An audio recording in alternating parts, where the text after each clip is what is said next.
La poussière était sa compagne éternelle. Elle s'élevait sous les sabots de son étalon noir, se déposait sur son chapeau de cuir et se mêlait à la sueur, laissant des traînées salées sur son visage. Cora avait roulé une demi-journée sans croiser âme qui vive, à l'exception des chiens de prairie qui surgissaient çà et là au bord de la route. Le soleil déclinait, peignant le ciel de nuances rouges et oranges, et l'air était enfin devenu plus frais. Devant, au-delà de la colline, se profilaient les contours de Harmony Creek, un autre point poussiéreux sur la carte où, elle l'espérait, personne ne la connaîtrait. Elle descendit dans la vallée, et le son familier d'un marteau sur une enclume parvint à ses oreilles. Ce son était rare dans ces contrées, et il résonnait si juste, rythmé, fiable. Cora tira sur les rênes, forçant son étalon à s'arrêter, et scruta la petite ville. Elle était minuscule, composée de seulement 2 ou 3 douzaines de bâtiments en bois, alignés le long d'une unique rue. Il y avait là un saloon, une quincaillerie, une écurie, et quelques autres maisons coiffées de bardeaux. Aucune façade ostentatoire, aucune fioriture inutile.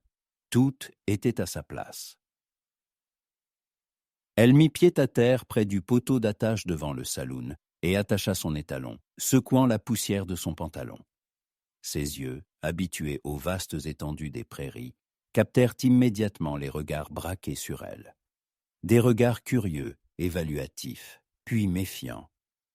Ils glissaient sur son visage, s'attardant sur sa joue gauche où courait une longue cicatrice irrégulière. Elle partait de la tempe et se terminait presque au menton, tirant la peau et rendant ses traits asymétriques. Une vieille blessure, et très profonde. Cora y était habituée. Elle avait cessé de les remarquer il y a des années. Mais cela ne signifiait pas qu'elle avait oublié à quel point cela pouvait être douloureux. Elle baissa la tête, ajusta le bord de son chapeau et se dirigea vers la porte du saloon. Près de celle-ci se tenait un homme avec une moustache touffue et un tablier sale. Il cracha son chic de tabac, sourit et dit avec une volubilité forcée. « Tiens, Jack, elle est entrée chez nous comme dans son écurie. Elle cherche sûrement où se laver. Ou peut-être une crème pour le visage. » Ces mots la frappèrent dans le dos, comme un fouet. Cora serra les dents, mais ne se retourna pas. Elle savait que si elle montrait à quel point cela l'avait affectée, il se sentirait victorieux. Au fil des ans, elle avait appris à transformer la douleur en une pierre qu'elle portait avec elle. Elle entra dans la pénombre du saloon, où l'odeur du vieux whisky se mêlait à celle du tabac et de la poussière. Plusieurs hommes autour d'une table de cartes se turent. La femme derrière le comptoir, qui essuyait un verre, s'immobilisa, un chiffon à la main. Tous les regards étaient braqués sur elle. Cora s'approcha du comptoir et s'y appuya des 2 mains. « Un verre de whisky », dit-elle d'une voix grave et rauque. La femme derrière le comptoir, grande et mince, se recroquevilla comme si elle avait vu un fantôme. Elle versa rapidement le whisky et posa le verre sur le comptoir. Cora y jeta quelques pièces et prit le verre. Le liquide lui brûla la gorge, mais ce feu lui était familier. Elle s'assit à une table libre dans un coin, à l'abri des regards, et commença à boire en silence. Le brouhaha reprit dans le saloon, mais il était désormais discret, murmuré. Elle sentait qu'on parlait d'elle. On chuchotait à propos de sa cicatrice. On se demandait ce qui lui était arrivé. Elle avait déjà entendu cela des milliers de fois. Attaquée par des Indiens, non. Ça ressemble plutôt à un ours. Peut-être est-elle tombée de cheval. Chacune de ces conversations était comme un couteau qui ne blessait pas, mais qui égratignait encore et encore la vieille plaie. Quelque temps plus tard, un autre homme entra dans le saloon. Il portait un tablier de cuir. Ses mains étaient couvertes de suie, et ses cheveux épais et foncés étaient ébouriffés. Il était grand et large d'épaules, mais se déplaçait avec une grâce surprenante, comme habitué au labeur. Il n'y avait aucune précipitation inutile dans ses mouvements. Il s'arrêta près de la porte. Ses yeux sombres et pénétrants balayèrent dans la pièce, et s'arrêtèrent sur Cora. Elle leva les yeux. L'homme ne détourna pas le regard. Il ne montrait ni curiosité, ni dégoût, ni pitié. Il se contentait de regarder. Il y avait quelque chose dans son regard, de calme. Quelque chose qui la fit se sentir non pas comme une pièce de musée, mais simplement comme un être humain. Il lui fit un signe de tête, à peine perceptible, comme à une vieille connaissance, et s'approcha du comptoir. « L'habituel, dit-il à la serveuse. Sa voix était douce, profonde, et elle comprit que c'était le forgeron dont elle avait entendu le marteau en entrant dans la ville. Il prit une chope de bière et se retourna, s'appuyant sur le comptoir. Son regard retomba sur elle, et il hocha de nouveau la tête. Pour la première fois depuis longtemps, Cora sentit le rouge lui monter aux joues. C'était une sensation inconfortable, mais en même temps agréable. Elle finit son whisky et se leva. Sa chaise grinqua en s'éloignant de la table, et tous les regards se tournèrent de nouveau vers elle. Elle se dirigea vers la porte, essayant de ne regarder personne. Mais ses yeux croisèrent tout de même le regard du forgeron. Il était aussi calme que la première fois. Elle sortit du saloon dans la fraîcheur du soir, respirant l'air pur. Son étalon se précipita vers elle, comme s'il l'attendait. Elle le décella, le laissa près de l'abreuvoir et se dirigea vers l'écurie. À l'intérieur, il faisait sombre. Ça sentait le foin et le fumier. Elle trouva un box vide, passa la main sur la crinière de l'étalon et poussa un soupir de soulagement. Demain serait comme tous les autres jours. Elle devait trouver du travail, un endroit où elle pourrait rester tranquille quelques semaines. Soudain, la porte de l'écurie s'ouvrit en grinçant, laissant passer un filet de lumière. Le forgeron se tenait sur le seuil. Il tenait une cruche. « Je pense que ton cheval a besoin de plus que de l'eau, » dit-il. Cora se méfia. Elle était habituée à ce que les gens l'approchent, soit pour l'insulter, soit pour la plaindre. Ni l'un ni l'autre ne lui plaisait. « Merci, je me débrouillerai, » dit-elle sans le regarder. Il fit un pas en avant et posa doucement la cruche sur le sol. « Il y a de l'avoine, » dit-il. « Je vois que vous avez fait un long chemin. » Cora leva les yeux vers lui. Il ne regardait pas sa cicatrice. Son regard était direct et ouvert. Il la voyait, juste elle. « Pourquoi faites-vous ça ?» demanda-t-elle. « Juste comme ça ?»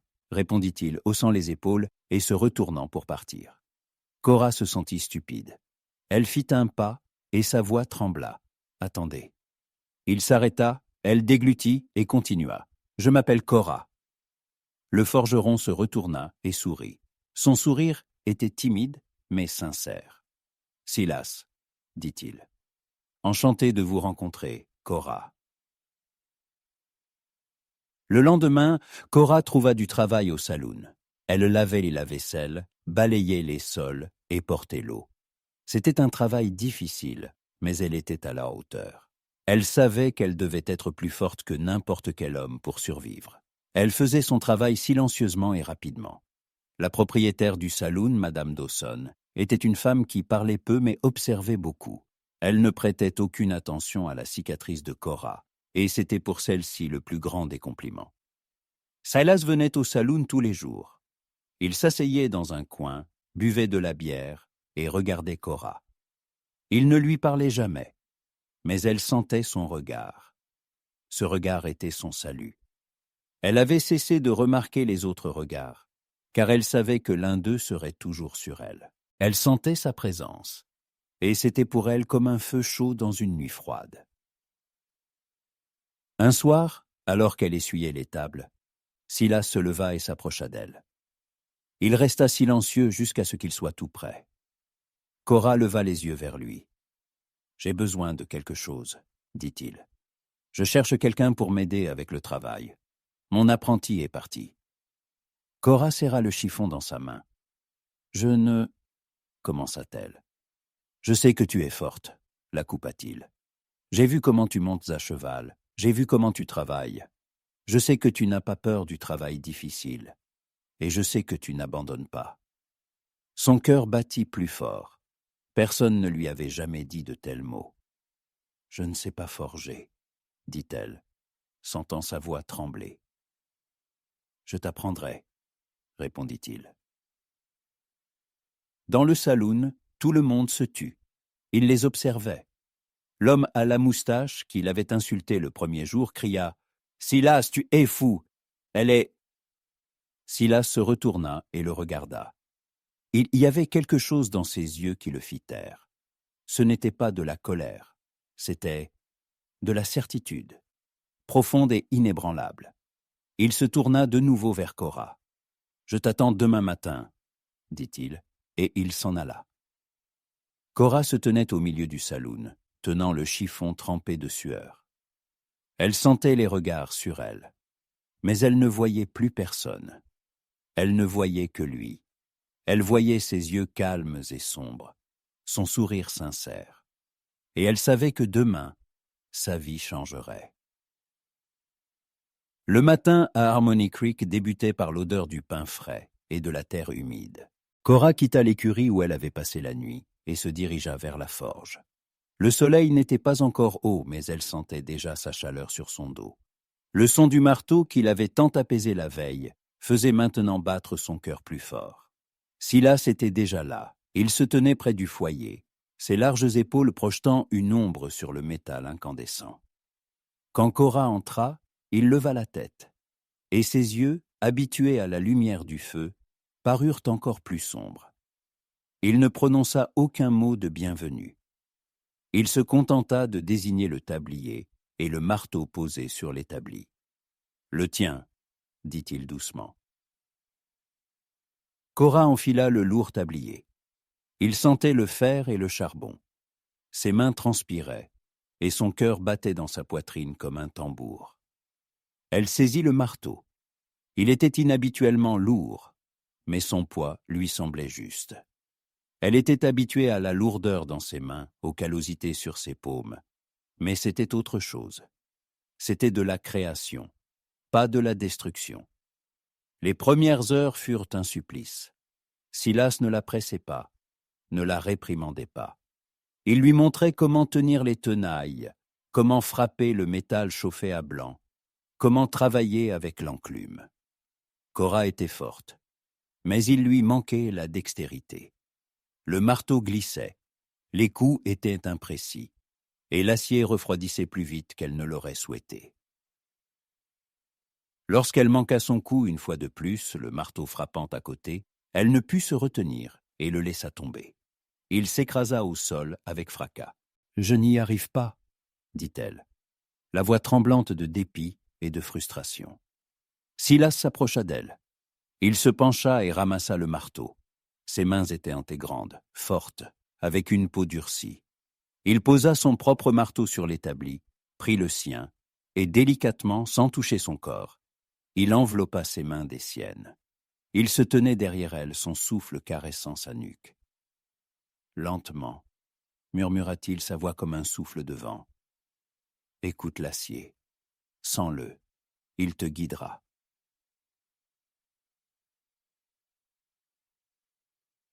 Il la fit frapper un coup, puis un deuxième, puis un troisième. Il bougeait ses mains, les guidait. Cora sentait la chaleur de son corps, la force de ses mains, et quelque chose en son cœur résonna.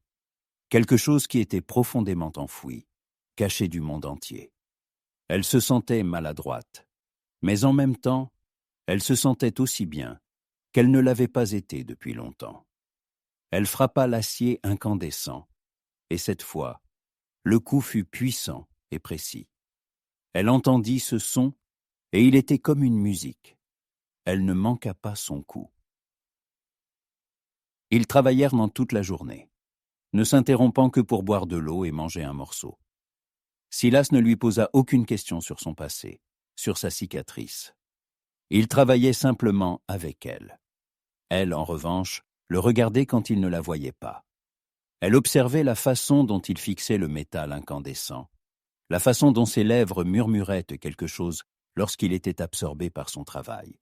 Elle comprit que son calme n'était pas de l'indifférence, c'était de la concentration. C'était un homme qui voyait l'âme des choses. Il voyait l'âme du métal, et peut-être il voyait son âme. Le soir, quand ils eurent fini, Cora était couverte de suie et de crasse, mais elle se sentait forte. Elle ôta son tablier, et son regard retomba sur sa cicatrice. Elle s'attendait à ce que Silas dise quelque chose, mais il resta silencieux. Il se contenta de regarder son visage, ses yeux. Puis, il dit, « Tu sais, Cora, quand je regarde ta cicatrice, je ne vois pas la douleur. Je vois ce que tu as traversé et que tu es toujours là. Cela fait de toi la femme la plus forte que j'aie jamais rencontrée. » Le cœur de Cora s'arrêta. Elle ne savait que dire. Ces mots valaient plus pour elle que tout l'or du monde. À ce moment, la porte de la forge s'ouvrit en grand. Sur le seuil se tenait un homme grand et mince, dans un costume coûteux mais poussiéreux. Ses yeux étaient froids comme une nuit d'hiver, et 2 revolvers incrustés de nacre pendaient à sa ceinture. Toute sa silhouette exhalait le danger. Les habitants de Harmony Creek passant devant le contournaient. Il s'avança lentement dans la forge, ses bottes glissant sur le sol en grinçant. Il s'arrêta à quelques pas de Cora et Silas. Il regardait Cora, et son regard était scrutateur. Il ne regardait pas sa cicatrice, il regardait dans ses yeux, comme s'il essayait de percer son secret. « Je cherche quelqu'un, » dit-il. Sa voix était douce, mais on y sentait l'acier. « Mon nom est Caleb Black. On dit qu'une certaine personne est apparue ici récemment. Vous ne l'auriez pas vue ?» Il ne nomma pas de nom, mais Cora comprit qu'il la cherchait. Silas se plaça devant Cora, la protégeant de Caleb. « Nous ne savons pas de qui vous parlez, » dit-il calmement. Caleb sourit, ses lèvres s'étirant en une ligne mince. Elle, dit-on, a une marque particulière sur le visage. Silas ne répondit pas. Il se contenta de regarder Caleb, ses yeux aussi calmes que toujours. Mais il y avait en eux quelque chose qui fit même Caleb s'arrêter un instant. Ce n'était pas une menace. C'était une confiance inébranlable qui disait « Je ne la livrerai pas. Jamais. » Cora se tenait derrière lui, sa main serrée en un poing. Elle n'avait pas peur pour elle-même. Elle avait peur pour lui. Cet homme était trop dangereux. Silas était doux, calme. C'était un forgeron. Il n'était pas préparé à affronter quelqu'un comme Caleb. Le soleil n'avait pas encore 7 ans eu le temps de sécher complètement la rosée du matin, et la chaleur était déjà intense dans la forge de Silas. Cora, vêtue de son tablier imprégné de fumée, tenait dans les tenailles une pièce de métal rougie par le feu. Elle la regardait, et dans ses yeux, il n'y avait ni peur ni fatigue. Il n'y avait que de la détermination. Silas se tenait à ses côtés. Son visage était calme, mais ses mouvements étaient rapides et précis. Il prit son marteau, frappa l'enclume, et un son retentissant se propagea dans toute la rue. Cora frappa en retour. Le coup fut puissant et précis. Elle sentait le métal céder, se déformer sous ses mains. C'était comme une danse où son marteau était le partenaire. « Comprenez-vous ce que vous avez fait ?» demanda Cora doucement, sans interrompre son travail. Sa voix était grave et rauque, comme toujours. Silas ne s'arrêta pas. Il continua simplement à travailler. Il frappa le métal, et de nouveau ce son retentissant. « J'ai fait ce que je devais faire, » répondit-il sans lever la tête. « Cet homme ne mérite ni votre attention, ni votre peur, et encore moins vous. » Cora serra les dents. Elle voulait dire qu'il ne comprenait pas à qui il avait affaire. Elle voulait crier qu'il avait mis en danger non seulement lui-même, mais toute la ville. Mais elle se tut. Au lieu de cela, elle frappa le métal plus fort. C'était sa façon d'exprimer ses émotions.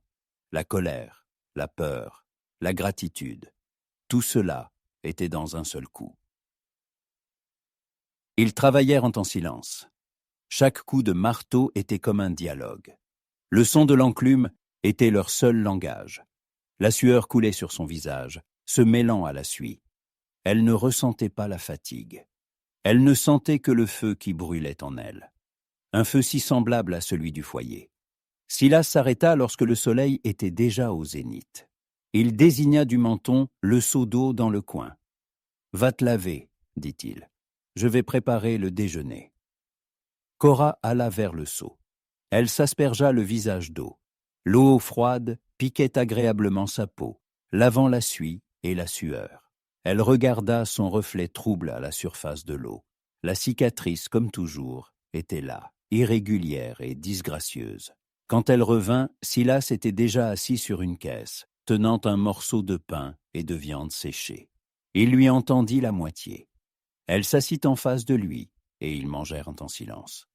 Cora le regardait. Il était si calme, si juste, comme s'il faisait partie de cette terre. Ses mains, calleuses et fortes, pouvaient créer une véritable œuvre d'art à partir de métal brut. C'était un homme bon et honnête, et elle avait peur pour lui. « Tu aurais dû me lui donner, » murmura-t-elle. « Alors il t'aurait laissé tranquille. » Silas mâcha lentement un morceau de viande. « Je ne pense pas, dit-il. Un homme qui en cherche un autre comme un chien ne s'arrêtera jamais. Si je t'avais livré, il aurait de toute façon trouvé une raison de revenir. J'ai simplement choisi de quel côté être. » Cora baissa les yeux. Elle n'était pas habituée à ce que quelqu'un prenne sa défense. Elle avait toujours été seule. Sa cicatrice était comme un mur qui la séparait du monde entier. Et Silas avait simplement détruit ce mur d'un seul geste. Non seulement il l'avait protégée, mais il lui avait fait comprendre qu'elle n'était pas seule. Après le déjeuner, ils retournèrent au travail. Mais leur travail était désormais un peu différent. Silas lui apprit à travailler avec de petits détails. Il lui montra comment forger de petits clous, comment faire des fers à cheval, comment réparer des outils. Il lui apprit à regarder le métal, non pas comme un tas de ferraille, mais comme un matériau vivant. En fin de soirée, alors que le soleil déclinait, ils entendirent du bruit dans la rue. C'était plus fort que d'habitude. Cora et Silas sortirent de la forge et virent un groupe d'hommes devant l'entrée du saloon. L'un d'eux, grand et mince, vêtu de vêtements sales, était particulièrement visible. Il tenait un morceau de papier et lisait quelque chose à voix haute. « Attention, habitants de Harmony Creek !» cria-t-il. « Une récompense est offerte pour la tête de Cora Rose-Poussière. 5 000 $, morte ou vive. » Cora sentit la terre se dérober sous ses pieds. Rose-Poussière, ce nom, son passé. Et il savait. Silas lui prit la main, ses doigts étaient chauds et sa poigne forte. Il serra sa main comme pour lui transmettre une partie de sa force. Elle le regarda, et dans ses yeux, il n'y avait ni surprise ni peur. Il la regardait simplement, comme toujours. L'homme qui lisait l'annonce se tourna vers eux. Son regard tomba sur Cora, puis sur sa main que tenait Silas. Il sourit, et ses dents sales brillèrent au soleil. « Alors, c'est toi, Cora ? 5 000 $. Pour un tel prix, je trahirais même ma propre mère. » Silas fit un pas en avant, la protégeant des regards. « Partez, dit-il, et sa voix était douce. Mais il y avait en elle quelque chose qui fit taire l'homme. Ce n'était pas une menace, mais un avertissement. L'homme rit. « Allons, forgeron. Tu penses que tu peux m'arrêter. Pour 5 000 $, n'importe qui dans cette ville. Partez, répéta Silas, et cette fois, sa voix était encore plus douce, mais on y sentait l'acier. L'homme, grommelant quelque chose, s'éloigna. Il jeta l'annonce au sol et s'en alla. Silas ramassa le papier. Il regarda la photo dessus, son visage. Il était jeune et sans cicatrice. Il regarda son nom, Cora Rose-Poussière, Fitzgerald. Et puis, il la regarda. « Qu'est-ce que c'est ?» demanda-t-il. « Qui es-tu, Cora ?» Le silence qui suivit le départ des citadins était assourdissant. Silas tenait toujours l'avis de recherche à la main. Son regard glissait sur la photographie, celle d'une jeune femme au visage pur, sans le moindre défaut.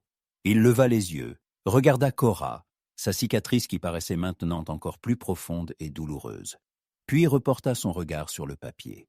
« Qui es-tu, Cora ?» Sa question était douce, presque un murmure, mais elle portait une force qui serra son cœur. Elle voulait fuir, voulait monter à cheval et galoper si vite que le vent arracherait ce nom de ses oreilles. Elle voulait se cacher, comme elle s'était cachée toute sa vie. Mais son regard, il n'y avait pas de jugement, pas de peur. Il n'y avait que du calme et de l'attente. Pour la première fois depuis de nombreuses années, elle sentit qu'elle pouvait parler. C'était il y a longtemps, commença-t-elle, sa voix comme le bruissement de l'herbe sèche. Elle s'approcha d'un banc en bois, s'assit, et... Il s'assit à côté d'elle, sans la quitter des yeux. Mon père était un joueur de cartes, pas le plus honnête, pas le plus intelligent. Je l'aidais. Nous allions de ville en ville, je distrayais, et il vidait les poches des riches. Il m'appelait Rose Poussière. Rose, parce que j'étais, eh bien, jolie, et poussière, parce que j'étais dans la poussière, toujours, comme si c'était mon deuxième nom. Elle se tut, se souvenant. Silas ne la pressa pas, il attendait simplement. Puis mon père est tombé malade. Il ne pouvait plus travailler. Et nous sommes arrivés à Blackwater. Il y avait là un homme d'affaires, Caleb Black. Il ne s'occupait pas seulement de bétail, mais aussi du récel. Il m'a proposé un marché. Je devais lui procurer une chose, très précieuse, de la maison de son concurrent, et il nous y aiderait. Mon père avait besoin d'un médecin et d'argent. J'ai accepté. Cora passa la main sur sa cicatrice, comme si elle voulait l'effacer. Elle inspira profondément et continua. C'était la nuit. Je me suis introduite dans la maison, j'ai trouvé le coffre-fort. Ce n'était pas juste un vol, c'était une vengeance. Caleb voulait récupérer ce qui lui avait appartenu autrefois. C'était un vieux revolver incrusté d'argent, une relique familiale. Je l'ai trouvé, mais à ce moment-là, Caleb est apparu. Il n'était pas venu pour m'aider.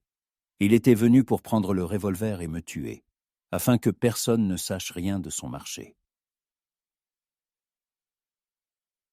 Sa voix tremblait. Elle regarda Silas, et ses yeux s'emplirent de douleur. Nous nous sommes battus. Il a sorti un couteau. J'ai couvert mon visage avec mes mains, mais il a frappé. Elle ne pouvait plus parler. Les larmes qu'elle avait si longtemps retenues coulèrent sur ses joues, se mêlant à la suie. Silas lui prit la main, ses doigts étaient en chaud, apaisants. Il ne dit rien, il se contenta de lui tenir la main. Son toucher était le plus doux qu'elle ait jamais ressenti. « Je me suis enfuie », murmura-t-elle, ça. Voix comme un cri. Avec le revolver, je ne pouvais pas lui donner cette chose, sachant qu'il voulait me tuer. Je l'ai donné à mon père, et il est parti. Et moi je suis resté, et depuis Caleb me cherche. Il veut se venger, et peu importe combien il paiera. Silas parla enfin. Sa voix était calme et forte. « Tu n'es pas Rose Poussière, » dit-il en lui serrant la main. « C'est le nom qu'ils t'ont donné. Ce n'est pas ton nom. Tu es Cora, ma Cora. » Ces mots furent comme un baume pour son âme. Elle le regarda, et pour la première fois depuis longtemps, il n'y avait ni peur ni douleur dans ses yeux. Il n'y avait que de l'espoir. Il se leva, prit l'avis de recherche froissé, et le jeta dans le foyer. Le papier s'embrassa d'une flamme vive, et en un instant, il ne resta que des cendres. « Le passé est resté là, » dit-il. « Maintenant, nous devons penser à l'avenir. Ils viendront te chercher, et nous devons être prêts. »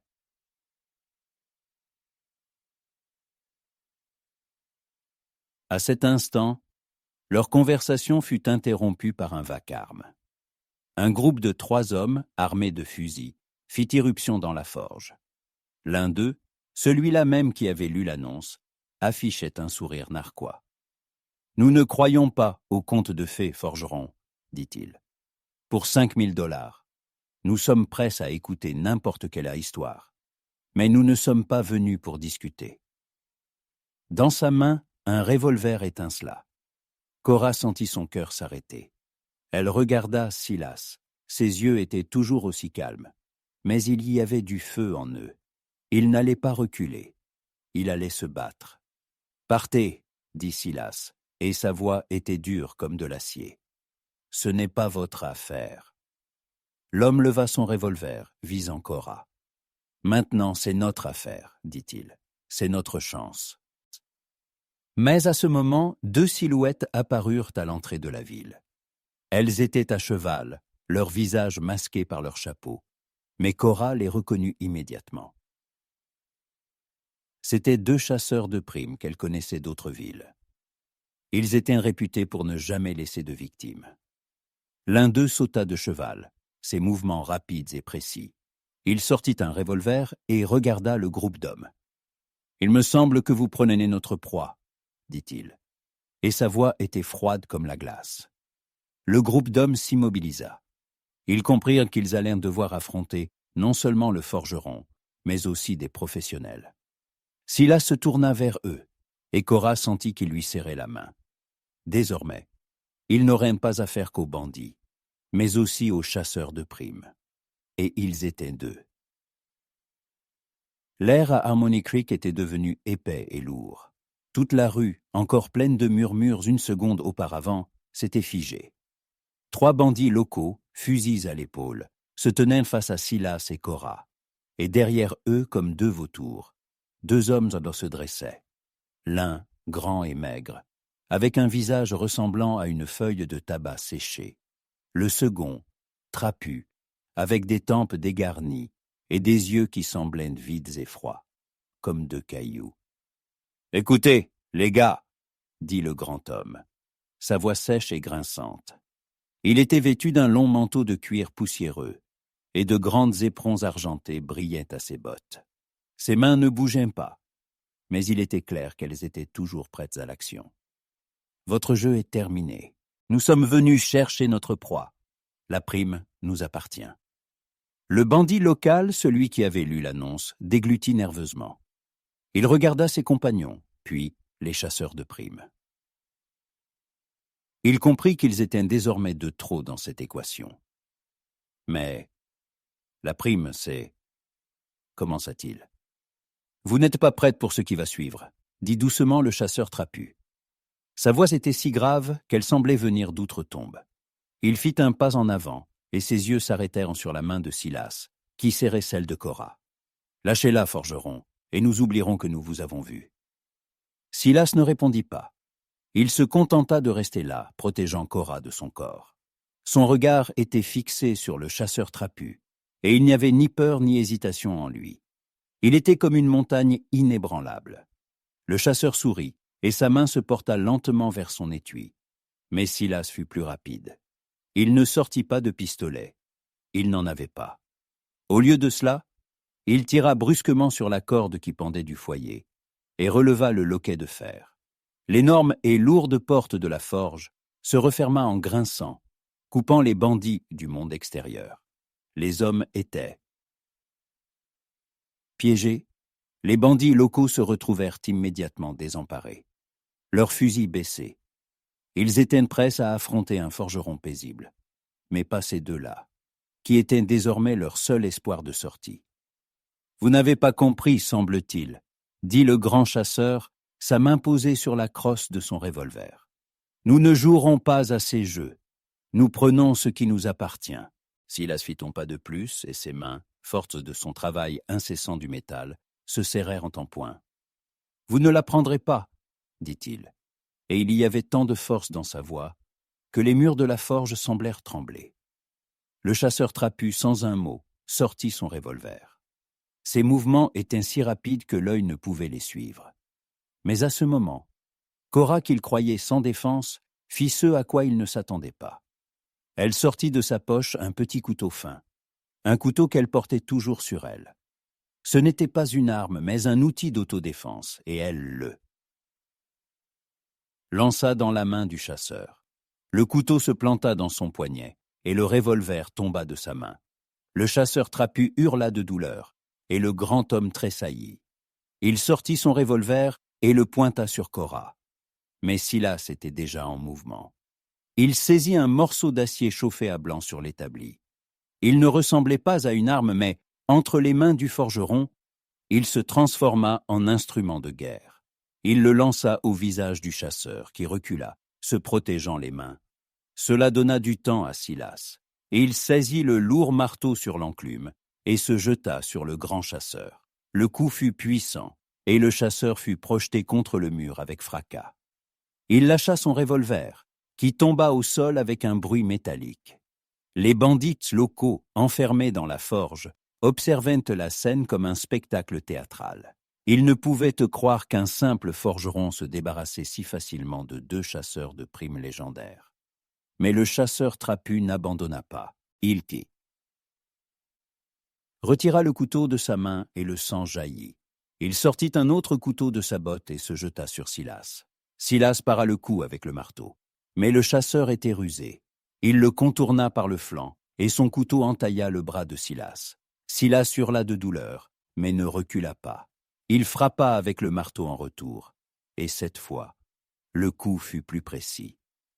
Le chasseur tomba, les yeux révulsés. Cora courut vers Silas, le sang coulait sur son bras, se mêlant à la saleté. « Tu... » commença-t-elle, mais il l'interrompit.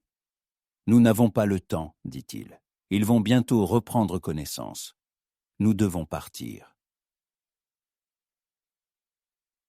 À ce moment, le grand chasseur se releva.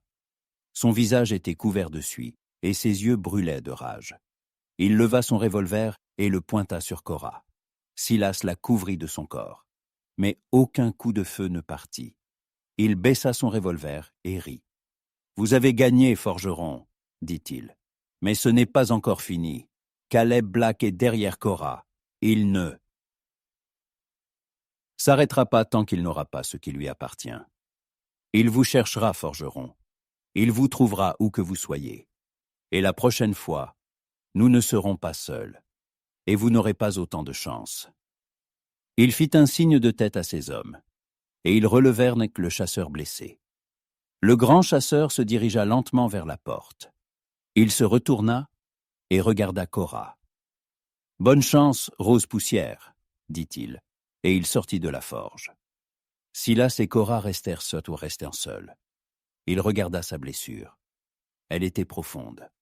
Cora prit un morceau de tissu propre et lui banda le bras. « Nous devons partir, » dit-il.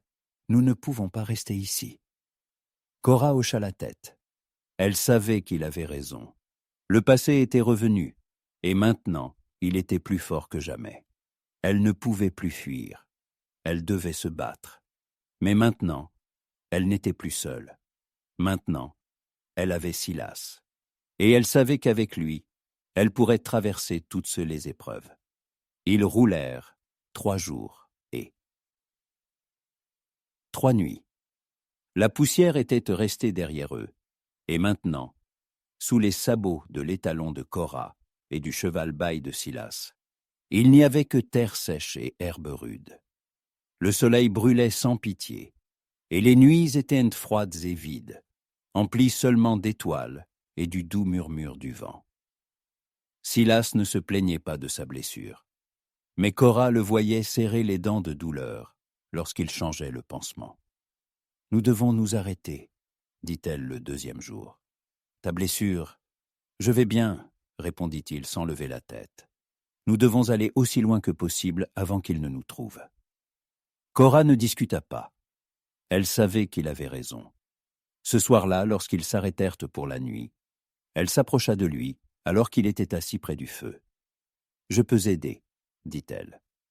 Elle prit un morceau de tissu propre, l'humidifia avec de l'eau de la gourde et nettoya délicatement sa blessure.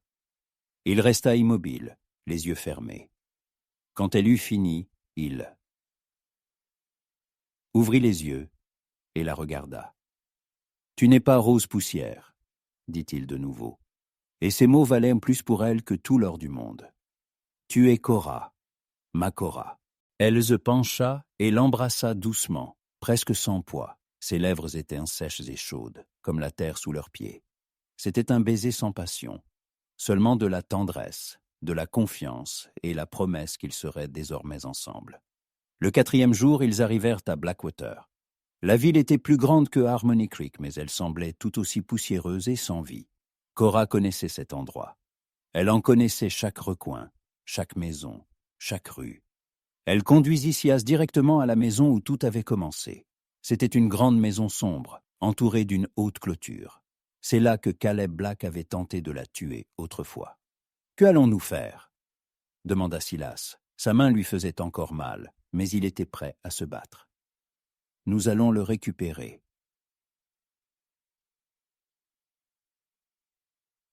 dit Cora, sa voix dure comme de l'acier.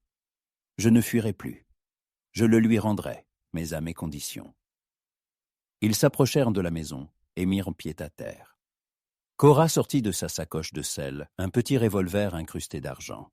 Il étincela au soleil, et elle le serra dans sa main. C'était cette même chose à cause de laquelle elle avait perdu sa vie et gagné sa cicatrice. À cet instant, la porte de la maison s'ouvrit, et Caleb Black apparut sur le seuil.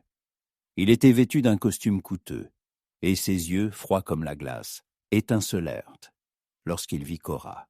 « Rose poussière, » dit-il, ses lèvres s'étirant en une ligne mince. « Je savais que tu reviendrais. Tu ne peux pas vivre sans ça, n'est-ce pas ?» Il regarda Silas et sourit. « Et tu as amené le forgeron avec toi. Tu penses qu'il peut te sauver ? Tu es très naïve, Cora. » Cora fit un pas en avant. « Je ne suis pas venue pour ton argent, » dit-elle. « Je suis venue pour te rendre ceci. » Elle leva le revolver. « Je veux que tu cesses de me poursuivre. C'est tout ce que je veux. » Caleb rit. « Tu penses que je vais te laisser partir ? Tu me dois. Pour ce que tu as fait, tu dois payer. » À ce moment, Cora leva le revolver. Elle le visa à la poitrine. « Alors je te donnerai ceci, » dit-elle, sa voix ferme et assurée. « Je te donnerai ce que tu veux, mais tu cesseras de me poursuivre. Si tu n'es pas d'accord, je tirerai, et ta relique reposera à côté de ton corps, sans vie. » Caleb s'immobilisa. Il la regarda et il n'y avait plus de moquerie dans ses yeux. Il n'y y avait que de la surprise. Il ne s'attendait pas à ce qu'elle ait tant changé. Il n'avait toujours vu en elle qu'une petite fille effrayée. Il leva lentement les mains. « Bien, » dit-il, sa voix rauque. « Bien, j'accepte. Pose-le au sol. »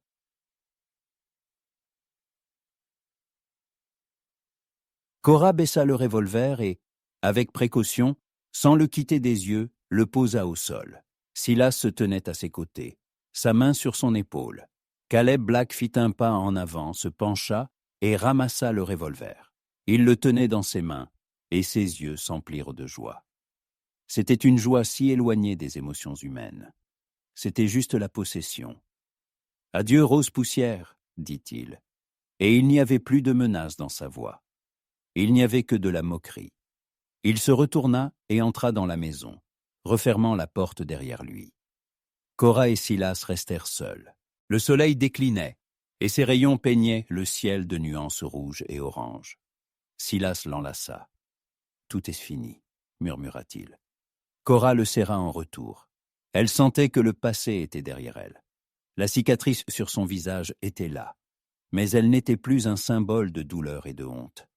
Elle était un symbole de la force qu'elle avait acquise. Elle n'était plus Rose poussière. Elle était Cora, sa Cora.